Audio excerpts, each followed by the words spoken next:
Hello everyone, this is Marishpal. Welcomes you all.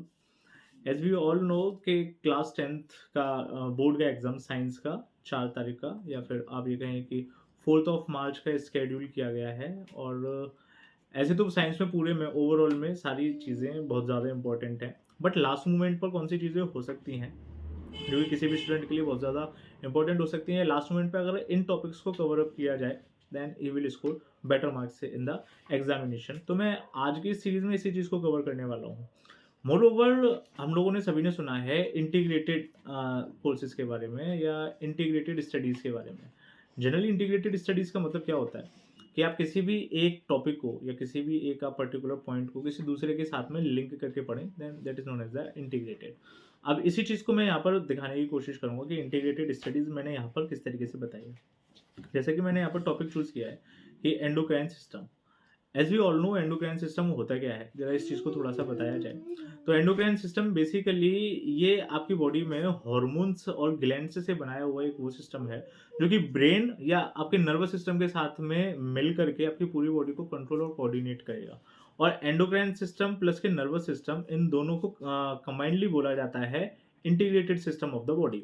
Right, ये बहुत छोटी छोटी सी बातें हैं जो कि एनसीईआरटी में दी हुई हैं और कभी ना कभी क्वेश्चन के तौर पर बन ही जाती हैं।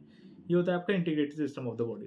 कोई आपसे पूछे एंडोक्राइन सिस्टम क्या हुआ, तो endocrine system basically consist of, अगर इसमें पूछा जाए then it consist of the endocrine glands, right, along with the hormones released from these glands. अब आपको अगर ये वाला टॉपिक कवर अप करना है तो आपको गिनती की दो ही चीज़ें करनी है।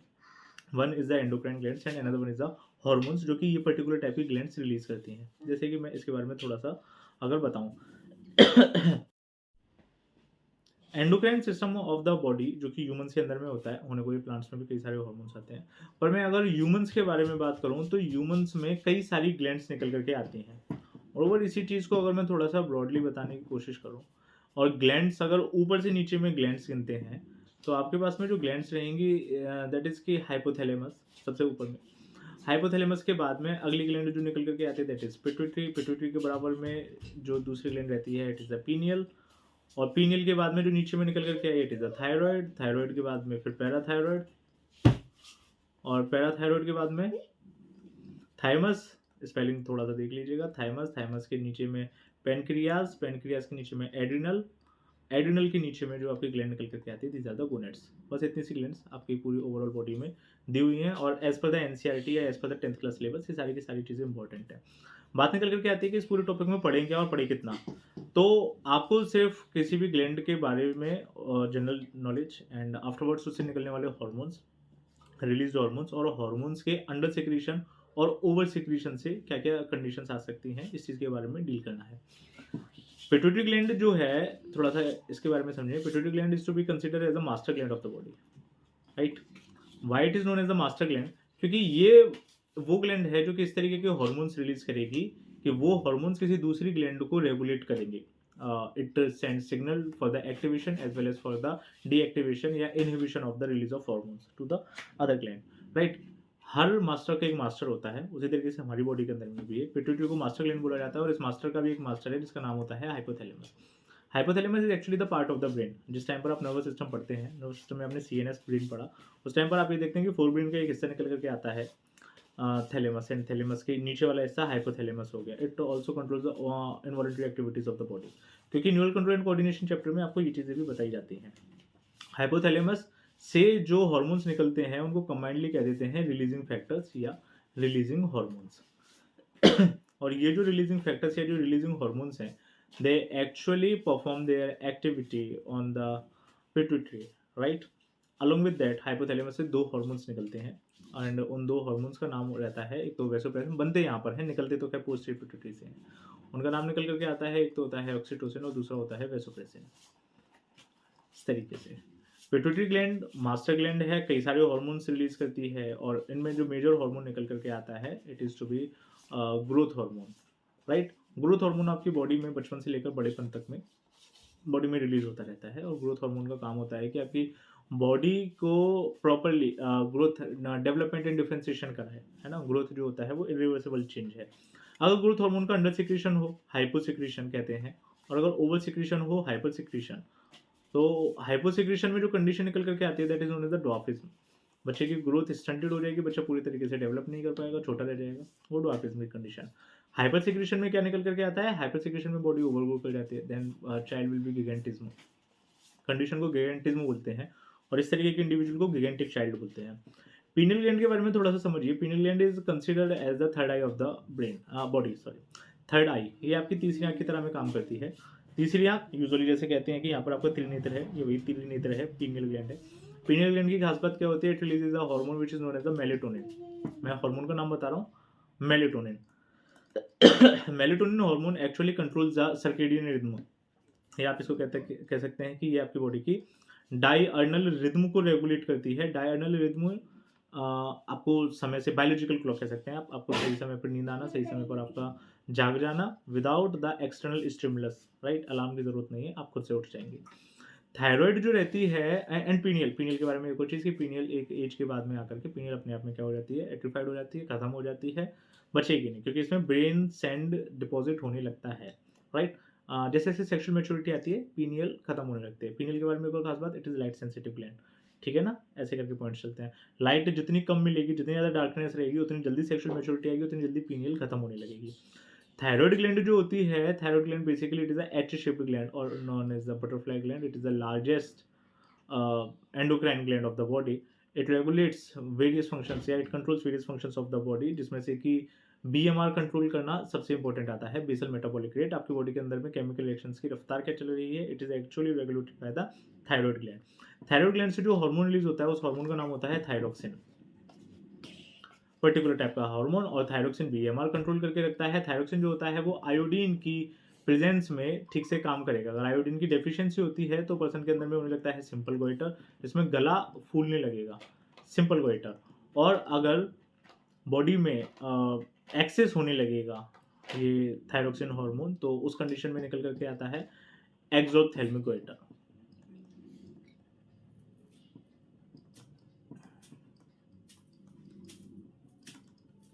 फर्दर पैराथायरॉयड ग्लैंड जो है, जैसे थायराइड है, थायराइड के बैक साइड में, जैसे मान करके चलते हैं कि this one is a thyroid gland, तो इसके बैक साइड में मतलब इस जगह पे पीछे की साइड पर क्या होती हैं? 4 और ग्लैंड्स होती हैं जिनको नाम दिया जाता है पैराथायरॉयड ग्लैंड।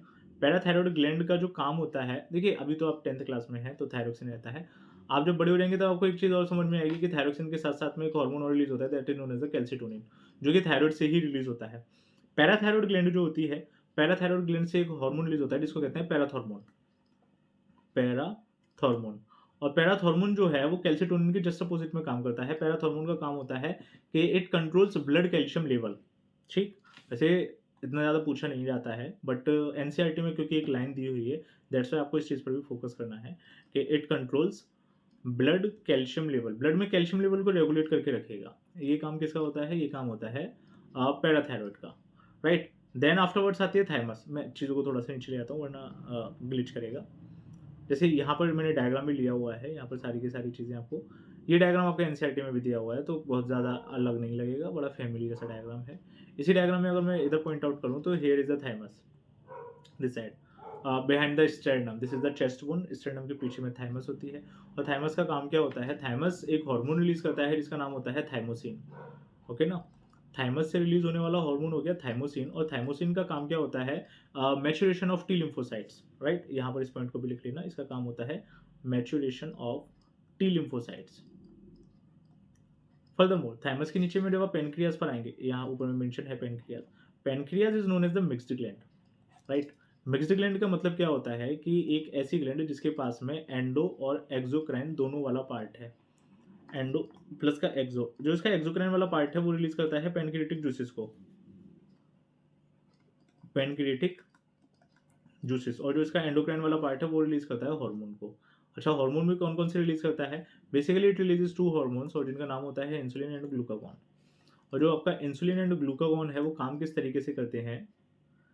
ग्लूकागॉन, GON, जो आपकी बॉडी के अंदर में एक्सेस ब्लड शुगर होती है, ब्लड ग्लूकोज या ब्लड शुगर को ये कन्वर्ट करते हैं ग्लाइकोजन में। And glycogen is the stored form of sugar, glycogen. और ग्लाइकोजन को वापस बैक कन्वर्ट करते हैं ब्लड शुगर में ग्लूकागॉन, ठीक। हमारी बॉडी के अंदर में ग्लाइकोजन को यूजुअली एनिमल स्टार्च भी बोला जाता है, जैसे प्लांट में जो शुगर स्टोर होती है वो होती है स्टार्च के फॉर्म में, एनिमल्स में जो होती है वो ग्लाइकोजन के फॉर्म में होती है, and it is usually stored in the liver and muscles of the body, right. ये एक कॉमन क्वेश्चन है जो कि आ भी सकता है, लिवर एंड मसल में ग्लाइकोजन का स्टोरेज होता है, ये वाला पॉइंट पैंक्रियास से। फर्दर मोर अगली जो ग्लैंड निकल करके आती है that is the adrenal gland. Adrenal gland के बारे में थोड़ा सा समझें। Adrenal gland is known as a suprarenal gland. Adrenal या इसी को बोला जाता है सुप्रारीनल ग्लैंड। सुप्रारीनल का मतलब क्या हो गया कि it is located above the kidney. मान करके चलें कि ये आपकी किडनी रही, तो किडनी के ऊपर में इस तरीके से एक ट्रायंगुलर शेप का डिस्टर्ब नट। डायग्राम आपको इसी तरीके से बना लेने हैं, बेटर रहेगा, है ना। ज़रूरी नहीं है कि यही चीज़ दिखाई जाए कि हाँ जी पूरे तरीके से नक्काशी करी है, लेकिन लेबलिंग अच्छी हो, स्ट्रक्चर समझ में आए, तो आपको लगेगा कि हाँ जी डायग्राम है। जैसे मान करके चलें this is the kidney, kidney के ऊपर में ये होगी एड्रिनल ग्लैंड। एड्रिनल के दो हिस्से होते हैं, बाहर वाला होता है एड्रिनल कॉर्टेक्स और अंदर वाला होता है एड्रिनल मेडुला। ये जो अंदर में एड्रिनल मेडुला है, एड्रिनल मेडुला से जो हार्मोन निकलते हैं जिनको नाम दिया जाता है adrenaline and nor adrenaline. Cortex से नहीं, कॉर्टेक्स का 10th क्लास में कोई जिक्र नहीं है, आगे की क्लासेस में आता है। मेडुला से जो हार्मोन निकलते हैं वो होता है एड्रिनलिन और नॉर एड्रिनलिन। और ये किसी भी पर्सन की बॉडी में 4 कंडीशन में एक्टिवेट होते हैं। वो कंडीशन होती है 3F और 4S। 3F होती है फियर, फाइट और flight, fear, fight and flight, डर लगने पर, भागने पर और झगड़ा होने पर, लड़ाई होने पर। और 4S होते हैं शुगर, सॉल्ट, स्ट्रेस और सेक्स। ये 4 कंडीशन में 3F और 4S वाली कंडीशन में एड्रिनल मेडुला से एड्रिनलिन और एड्रिनलिन निकलते हैं, एंड इनको यूजुअली क्या है, इनको इमरजेंसी हार्मोन्स भी बोला जाता है, बिकॉज ये सारी की सारी इमरजेंसी सिचुएशंस हैं। और इमरजेंसी हर पर्सन के अकॉर्डिंगली अलग अलग होती है, सबकी लाइफ में सेम इमरजेंसी नहीं है। अगर किसी नॉर्मल पर्सन के पास में फ़ोन आया कि एक्सीडेंट हो गया है तो उसको बहुत ज़्यादा फील होगा या it may react hyper. But अगर किसी डॉक्टर के पास में फ़ोन आया कि हाँ जी अगर एक्सीडेंट हो गया है, तो डॉक्टर रिएक्ट वेरी नॉर्मल, क्योंकि डॉक्टर्स का तो काम ही है सारी चीज़ों को डील करते रहना, है ना। तो इमरजेंसी सबके लिए अलग। Next one is the gonads. Gonads आते हैं। गोनेट्स क्या होते हैं, जरा नटशेल में इस चीज़ को समझिए कि gonads are the gamete producing organs. Gamete producing organs. अब देखिए यहाँ से आप टारगेट कर सकते हैं रिप्रोडक्शन वाले चैप्टर को, जहाँ मैंने शुरू में बोला था इंटीग्रेटेड स्टडीज़ के बारे में और इंटीग्रेटेड ये कोर्सेज या सब्जेक्ट टॉपिक्स। तो यहाँ से आपने रिलेट कर दिया रिप्रोडक्शन को कि गोनेट्स हैं, gonads are the gamete producing organs. एक तो गैमेट्स बनाते हैं, साथ के साथ में क्या करते हैं, सेक्स हार्मोन्स का सिंथेसिस करते हैं। अब बात समझिए कि गैमेट्स क्या होते हैं। Gametes are the reproductive cells. आप कह सकते हैं इनको सेक्स सेल्स होते हैं, जिनका काम, जिनमें टेंडेंसी होती है कि वो किसी अपने जैसे दूसरे सेल के साथ में रिएक्ट करके एक नए ऑर्गेनिज्म को बना सके। These are the gametes, okay ना। अभी गोनेट्स जो होते हैं, गोनेट्स मेल में अलग तरीके के और फीमेल में अलग तरीके के होते हैं। मेल में जो गोनेट्स होते हैं उनको कहते हैं टेस्टिस, और फीमेल में जो गोनेट्स होते हैं उनको कहते हैं ओवरीज। जो मेल में टेस्टिस होते हैं, टेस्टिस का 2 काम होते हैं। एक तो होता है स्पर्मेटोजेनेसिस, या जिसको कहते हैं स्पर्म फॉर्मेशन, और जो दूसरा काम होता है उसका वो होता है रिलीज ऑफ टेस्टोस्टेरॉन।